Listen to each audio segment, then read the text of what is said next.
Welcome to the next edition of our 15-minute Fridays series. If you've missed it the last couple of times, we've talked about different herbicide options as we're coming out of winter into spring. We've talked about winter weed cleanup options and then also different pre-emerge herbicide options as we move into the growing season. So as we go today, we're going to talk about another pertinent topic for this time of year, but we're going to switch topics altogether. We're going to talk about soil testing and really why are there so many options. And this is something that I receive a lot of questions on because when we go to soil tests, when we go to look at nutrient reserves in the soils and go to submit a sample to a lab, oftentimes there's a lot of confusion about what's the right test for the right reason and what test you select and why. And so let's get into that today.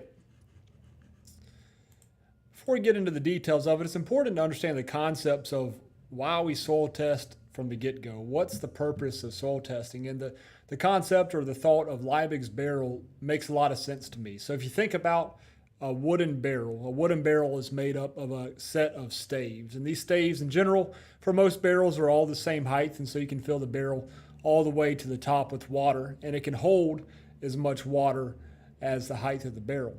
But imagine for a minute if you have a barrel with staves of different heights.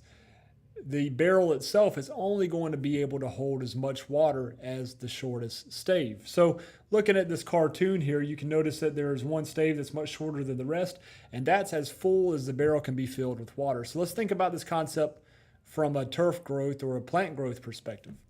If you have all the nutrients are taken care of, nitrogen, phosphorus, potassium, magnesium are all taken care of, but there's one nutrient of the required plant nutrients that's limiting. Maybe it's calcium, maybe it's magnesium, maybe it's potassium, whatever that nutrient may be.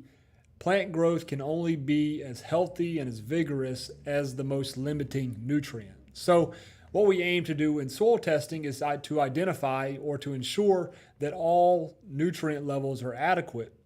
And if they're not, a soil test provides us an indicator that a nutrient needs to be supplemented so that plant growth can be healthy, so that it can be vigorous, and so that you can have a good-looking turf stand or a good-looking plant. And then finally, also, it's a good way to maximize our financial and environmental resources. So in today's world, we all know that the fertilizer pricing, and specifically today, is at record levels across the board, regardless of which nutrient you're talking to, for a number of factors that are going on in the market. And with soil testing, you can ensure that you're applying the right nutrients, not that you're just applying the same fertilizer blend that you've always applied. Well, maybe this year that calcium's not needed, or maybe that magnesium's not needed. So you can ensure that you're addressing the nutrient needs specifically of your soil, of your specific conditions. So when you do soil tests, what information can you expect? It provides an estimate of soil nutrient loads, an estimate of soil pH, an estimate of the impact of the irrigation water has on plant growth and soil physical properties. And then over time, it can give you an estimate or an indication of the effectiveness of a fertilizer program as you look at how soil nutrients trend over time. And one thing that's very important to realize is that it's not by accident that each one of these bullet points that I have estimate, because certainly these are not a absolute indication of the levels of these nutrients and pH, et cetera, in the soil, but rather an estimate of the entire area, because you are just sampling and testing a small percentage of the total soil area. So soil test in general gives you a pretty good ballpark view. It may not be exactly 100% accurate for the area that you test, but it is a very good close estimate for that area. One concept that's very important to soil testing, something that's very important to understand in general about soil fertility, is this concept of cation exchange capacity. So cation exchange capacity, said in another way, is the ability of the soil to hold on to nutrients. So how many nutrient reserves can the soil hold on to? So in general, soil particles or soil granules themselves are negatively charged. Most of the nutrients that plants need to grow are positively charged, or cations. So calcium, magnesium, potassium, ammonium, hydrogen, sodium, aluminum. All of these are nutrients in the soil that are positively charged. And these positive charge, just like a magnet, opposites attract. These positively charged nutrients are attracted to the negative charges on a soil particle. So as a plant needs nutrients or as nutrients are depleted in the soil, this cation exchange capacity serves as a nutrient reserve buffer, if you will, that continuously releases nutrients back into the soil solution so that they can be taken up and utilized by plants. So when you look at a soil test, generally soil tests will report cation exchange capacity regardless of what type of test that you run. And a high cation exchange capacity, as a rule of thumb, has more nutrient holding capacity than a soil with a low cation exchange capacity. Now, this is generally reported on soil tests in units called milliequivalents per 100 grams of soil. Don't get wrapped up into the units per se, but just as general as a rule of thumb, sandy soils, low CEC soils will have a cation exchange capacity somewhere around 2, and higher CEC soils such as clay loams may have a CEC much higher, 15, 20, or even higher. So the higher the CEC, the more nutrient holding capacity. The lower the CEC, the lower the nutrient holding capacity.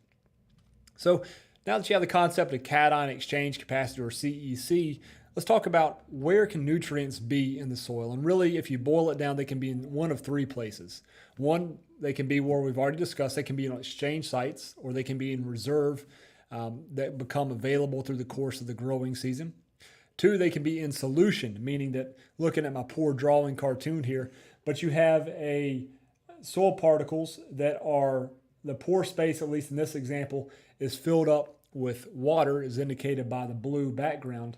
And these cations, calcium, potassium, magnesium, etc., have dislodged from the soil particles and are actually in solution. These are the nutrients that are actually available to the plant to absorb at this given point in time. And there's a specific test to test for these levels of nutrients that are currently in the soil solution, just like there's a different test to test for the levels of nutrients that are on exchange sites or that are going to become available to the plant over the course of the season or that are in reserve. The third place nutrients can be is they can be tied up in an insoluble form. So even though nutrients may be in the soil, they may not be in a chemical form that is plant available. And so we call these unavailable plant nutrients. So really 3 places nutrients can be: on exchange sites, in solution, or tied up in an insoluble form. And we talk about soil testing in general, we're talking about testing for option number 1 and option number 2. And so let's dive into each one of those just a bit more in depth. So on exchange sites, in reserves, these are the nutrients that are tied to the cation exchange capacity or bound to the cation exchange capacity. And these are the nutrients that are going to become available over the course of the season. Now, to test for these nutrients or to quantify these nutrients, generally a soil sample is mixed with an extraction solution. And the extraction solution is a chemical formula, or is formulated in a way so that when mixed with soil, it knocks all of these cations off of the soil surface, and then they can be quantified, or they can be counted, or they can be determined to how many nutrients are actually in the soil. Now, there's a lot of extraction solutions that are used. Generally, a specific extraction solution is most appropriate for a specific type of soil.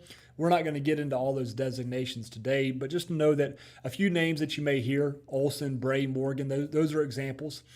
But the Mylic 3 extraction solution is the most common that most labs use as a default, and is thought to be the most universal, meaning it is appropriate to use for the widest range of soils.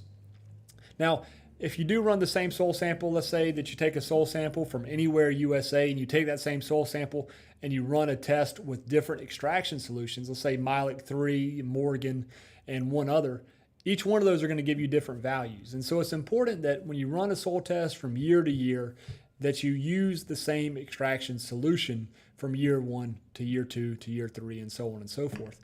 And in most cases, if you use the same labs are going to use the same default solution. Oftentimes that is Mylic 3.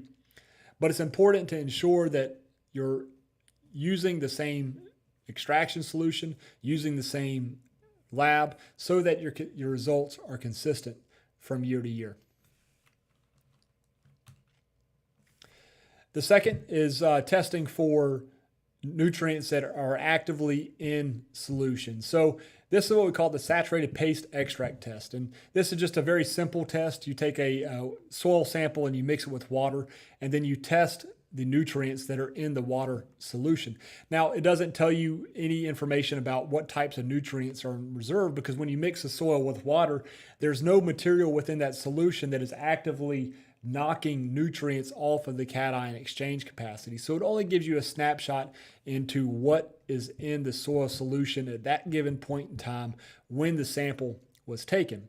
So it gives you an indication of what nutrients are available today, but it doesn't give you a great indication of what nutrients are going to become available over the course of the growing season. So for that reason, the saturated paste extract test isn't necessarily a great tool for planning a fertility program, but what it does do a great job of is helping to understand, especially in conditions where high salinity irrigation water or high sodium irrigation water or high bicarbonate irrigation water is being used. It helps to identify those issues and how they're impacting the soil and how they're impacting the physical characteristics of soil. It also is a test that's useful for quantifying anions or negatively charged plant nutrients in the soil, such as boron. But again, it does not give you a great indication of soil nutrient reserves and how nutrients may become available over the course of a growing season. So let's talk about a few soil sampling tips as we wrap up today. Is that a soil sample is only as representative as the sample that is taken. So take this for an example here. You have a green yard. Let's call this an acre-sized yard. But the soil sample I only take from the corner. Well, this doesn't tell me very much about the remaining, I don't know, let's call it 7/8 of the area. And so it's not going to be a representative sample. As an alternative, when you sample an area, it's very wise to take samples from all across the area, take a representative sample of the entire area that you want to be tested and homogenize that sample into one. It's also important to avoid mixing samples from different areas. So let's say that you have a clay area and you have a more established area with a more loamy topsoil. It's likely that if you were to sample these differently or test these differently, they're going to give you different results. So if you homogenize these two, or you mix the two together, the result that you would get is likely not going to be representative of either location. And so the data that you're looking at here on your screen is representative of that. This was a soil test I took a couple of years ago in a location of an old established area, which is the center column, and a new renovation, which is the column on the right. And you'll notice specifically that the phosphorus levels in the old established area were much higher than the areas in the new renovation. And so looking at these soil test levels individually are going to require a much different fertilization agronomic program in these two different locations. It's also important to sample to the depth of your roots. And so looking at the example here, this is looking specifically at phosphorus. This was shared with me by Dr. Bill Kreuzer, that looking at phosphorus, Mylic 3 phosphorus at different soil depths. So 0 to 1 inch, 0 to 2 inches, and 0 to 6 inches. And as we go down in the soil, phosphorus concentration decreases. So we go from 205 parts per million to 74 parts per million. So if our roots, depending on our growing conditions, if our roots are growing in the top 2 inches, that's going to change our management decision versus if our roots are growing in the top 6 inches, which has a much lower phosphorus load versus the top 2 inches of soil. And then I briefly mentioned this earlier as well, but it's important that from year to year, as you do sample your soil, as you are looking at soil testing and looking at creating a history of soil testing at a given site, that you stay consistent with the lab. So every lab, as I mentioned, generally has a default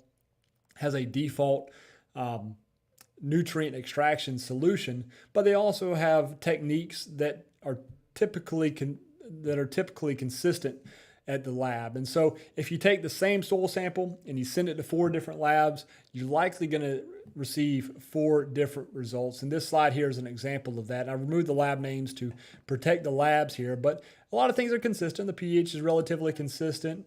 The phosphorus levels are somewhat consistent, potassium somewhat consistent. But then you look at calcium. So 3,416, 16,710, 19,380, 24,360. There is a wide range of values that are reported from these different labs. And it might be from different extraction solutions. It might be from different techniques. But I show this to you just to drive home the point that it's important to use the same lab, the same extraction solution from year to year, or you may not get an accurate representation of how your fertility program is influencing the soil at the testing site. So to wrap up for this 15-minute Friday, a few tips to take home with you is just ensure that you're using the right test for the job. If you're looking to plan a fertility program, then a Mylic 3 test is a good bet. If you're looking to understand soil salinity or soil bicarbonates or how irrigation water may be impacting your soil, then a saturated paste extract test may be more appropriate. When you're taking samples, remember to take a representative sample of the entire area that you're planning to treat. Track test results from year to year so you understand how your fertility program is actually influencing these treated areas and so that you can observe progress over time.